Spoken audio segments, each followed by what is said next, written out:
Sir. నమస్తే. Sir ఇప్పుడు మీరు ఆ యొక్క కమ్యూనిటీ హాల్ కోసం మీరు 2005లో ప్రభుత్వానికి ఇచ్చినటువంటి స్థలం ఎంత అంటారు?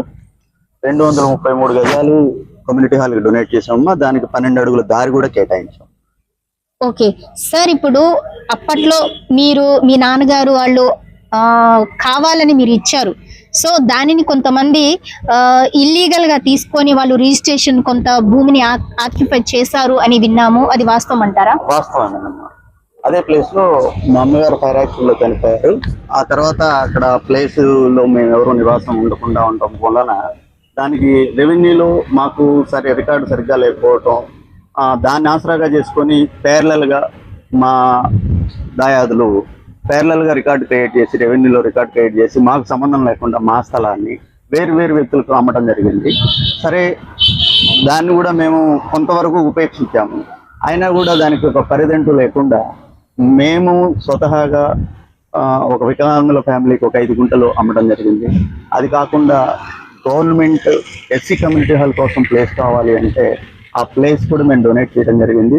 అప్పుడు రేణుకా చౌదరి గారు ఎంపీగా ఉన్న సందర్భంలో వంకాయలపట్ల వెంకటేశ్వరరావు గారు హయాంలో ఆయన ఎంపీటీసీగా ఉండగా ఆ ఎస్సీ కమ్యూనిటీ హాల్ నిర్మించడం జరిగింది.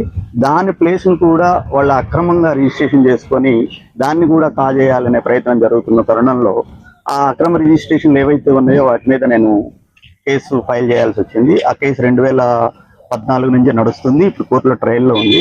అయితే రీసెంట్గా తెలిసింది ఏంటి అంటే కమ్యూనిటీ హాల్ ప్లేస్ని కూడా వాళ్ళు రిజిస్ట్రేషన్ చేసుకున్నట్టుగా తెలిసింది. అంటే కమ్యూనిటీ హాల్ని కూడా ఆక్రమించే ప్రయత్నం జరుగుతుంది. చివరకు ఈ 5 కుంటల స్థలం ఏదైతే మేము అమ్మాము దాన్ని కూడా ఆక్యుపై చేయాలనే ప్రయత్నం జరుగుతుంది అని తెలిసిన తర్వాత దీని మీద అధికారులు స్పందిస్తే బాగుంటుంది అని చెప్పేసి నేను కోరుకుంటున్నాను. సార్, ఇప్పుడు ప్రభుత్వ భూములకే ఎసరు పెట్టేంత గొప్ప వాళ్ళు అయిపోయారు వాళ్ళు. మరి ఇంత జరుగుతున్నప్పుడు అధికారులు ఏం చేస్తున్నారు? అసలు దీనిపై మీరు ఇంత ఫైట్ చేస్తున్నప్పుడు మీకేమైనా సపోర్టింగ్ ఎవరైనా వచ్చారంటారా? ఇప్పుడు ఈ స్థలము వివరాలు, పూర్తి వివరాలు నేను కూడా ఆర్టీఐ పెట్టే డాక్యుమెంట్ చూపించుకోవడం జరిగింది. ఎందుకంటే అక్కడ ఫైర్ యాక్సిడెంట్లో నాకు సంబంధించి చాలా వరకు నష్టపోయాను. అయినా సరే అధికారుల దగ్గర ఉన్న రికార్డే నాకు ఆధారం అయింది. ఆ మ్యాప్ ప్రకారం ఆ స్థలాన్ని కేటాయించకుండా ఇంకా అది అస్తవ్యస్తంగా ఉంది. దాని గురించి పట్టించుకోవాల్సింది ప్రజలు, ప్రజా సంఘాలు.